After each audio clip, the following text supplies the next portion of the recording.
It's the 4th of December 2014, and this is the audio podcast show 137, Away in a Mute. Yes, indeed. I'm Samuel Freeman. That is Scott Hewitt. We are here with show 137. The notes, therefore, are at theaudiopodcast.co.uk/show/137. We have news and plunder this week, and and no Adam Yatch this week. Oh, Yep. no, Adam. That's fine. That's fine. So, I'm sure he's having a good time. I'm sure. So first of all, in the news, Sam, Fruity Max. Fruity Max. I spotted this just today. It was posted yesterday. I'm still trying to work out exactly how new. So it's kind of a new story, but over recent times, the makers of FL Studio, I was going to say Image Line, is that the right word? I've not got a...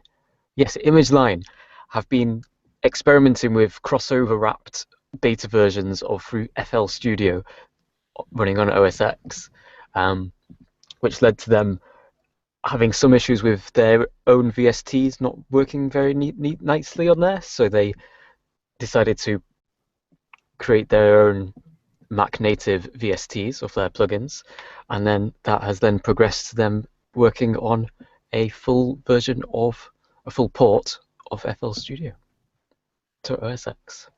Cool. Yeah. Awesome.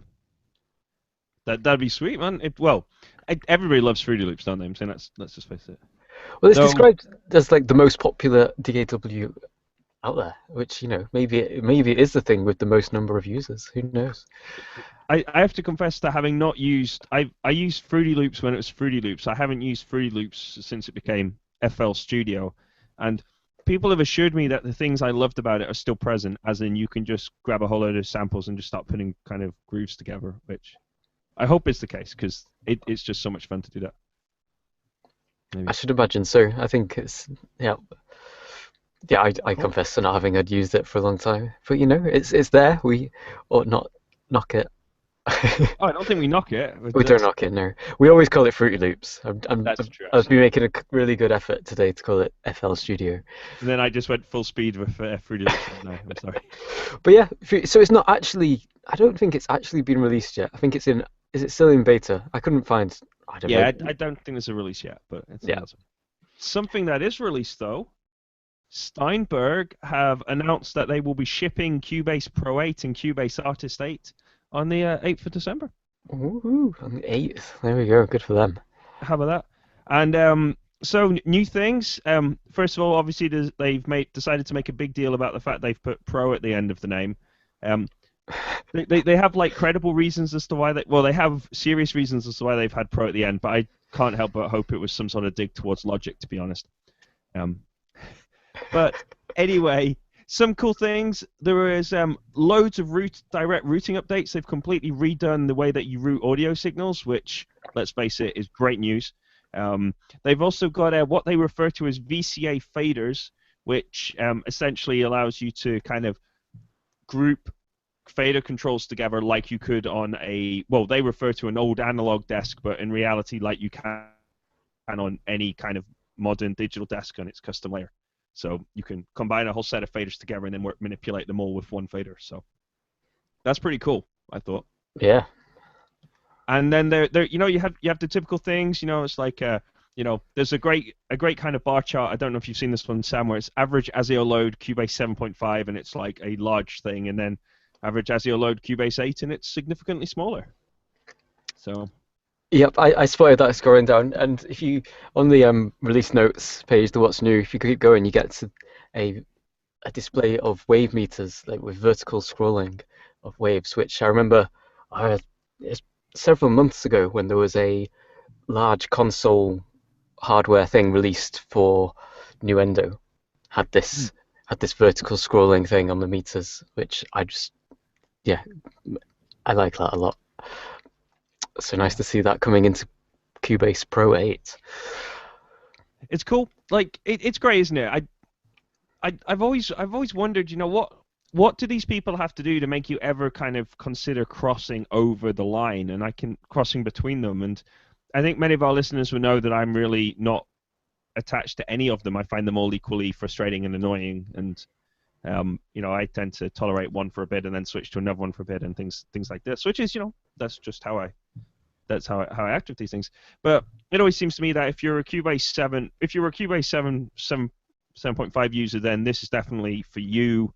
There's some great deals available in terms of upgrade pricing right now as well. So it's the thing to go for. But I couldn't really work out what there is here that would make me, say, abandon Logic X.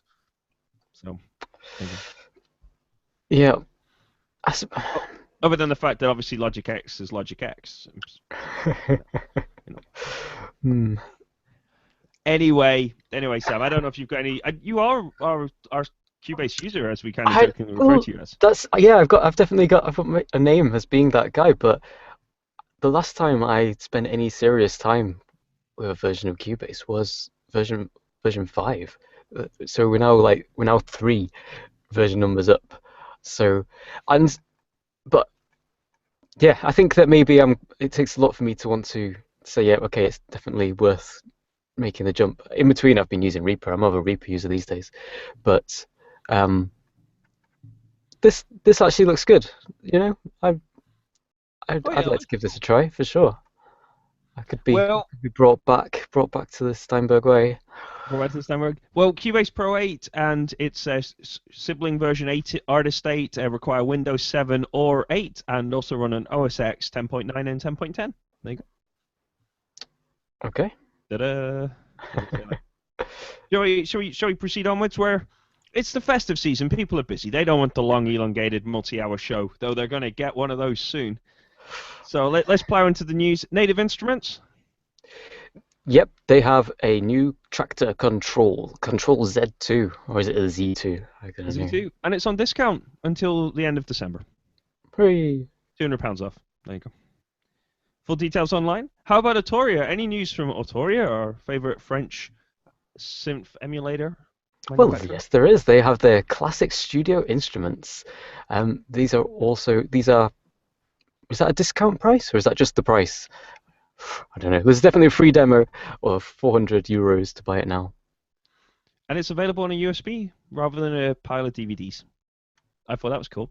And Spark 2's in it as well. I really like Spark 2. I thought it was pretty cool, actually. You get the 12 analog classics inside there plus Spark 2. So it's a pretty cool bundle of everything. And that was actually updated today, if I'm correct. I didn't recognize it. This is like a bundle they've had around for a while, but they've definitely, they've changed what's in there and given it a facelift. And the USB thing is a good way of doing it too. Yeah, it's pretty cool. Sam, are you looking for any kind of new key sounds for the holiday season? Well, if I were, I would probably go to session grand pianos for Contact, perhaps. From E-Instruments, perhaps, who are offering up to 25% discount on S and Y keys. Not from now, from the 6th until the 31st. We are recording on the 4th. There we go. Oh, we are, yes, indeed, from the 6th of December onwards. My apologies there, yes. That's cool.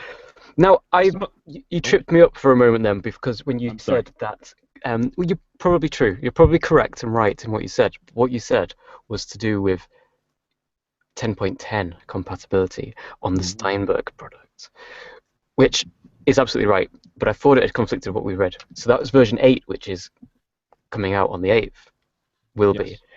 But what about their older stuff? That's what I started thinking about. What about Cubase's not about Steinberg's existing software? Yes, so there has been an update, and it's not, it's a mixed bag, really, actually, which is to say that the Grand Free is running, but Cubase 7.5 and Nuendo 6.5 are scheduled for maintenance updates in February to fix 10.10 support. But at the moment, they're still not registered to support. I guess this is this classic nightmare scenario, isn't it, for a company where they roll a major version change, and in the process of rolling the major version change, Apple roll an OS change, and they find themselves in the situation of, now we're going to have to write an update for all the 7.5 users to go to 10.10, but actually, here's version 8 of Cubase. This is a better option. But it's good on them that they haven't cut, that they haven't just said, you know what, version 7, 10.9, that's it. If you want to go to 8, go to 8. You know, if you want 10.10, go to 8. But it's good they haven't done that, but at the same point, it must be really frustrating for them as a company to have to deal with these kind of moments. It is. Did you already say the things that are compatible, though? Or shall I I say think we those? talked about them a while ago, didn't we? But Did go we? for a Okay. second. Well, just that they have the list here of their Halion Symphonic Orchestra, Wavelab 8.5, Wavelab 8, and Wavelab Elements 8, as well as the Grand 3, that we talked about quite recently. So, Yep. yeah, all those things are, but other stuff are not. Yeah. Mm-hmm. There we go. I'm not very impressed by 10.10. I've had a play with it. I wasn't very impressed. I wasn't very impressed with 10.9 either, actually. I'm tolerating 10.7. I've discovered that if I abandon Chrome and work inside Firefox, 10.7 returns to a similar level of usability as 10.6 offered me. Though I have managed to update some other things which haven't made any real difference, other than I've got version numbers of things which are now supported again. Mm-hmm. So it's nice, because when they don't work, you can email people and say, "Hey, I'm running this version number. You said it was going to fix all my problems, and it hasn't." Oh, Well, I bitter. could, yeah. I'm not really at all. 10.7 is fine, isn't it? It's just, it's what it is. There we go. We've made it to the end of the news. Hooray! Very indeed so. There's no other this week. There will be a quiz soon, but there isn't a quiz this week. Yeah, as I say, we're at that point, aren't we, in the year where it's basically every company you can think of is going to run some sort of promotion between now and the second week of January, basically.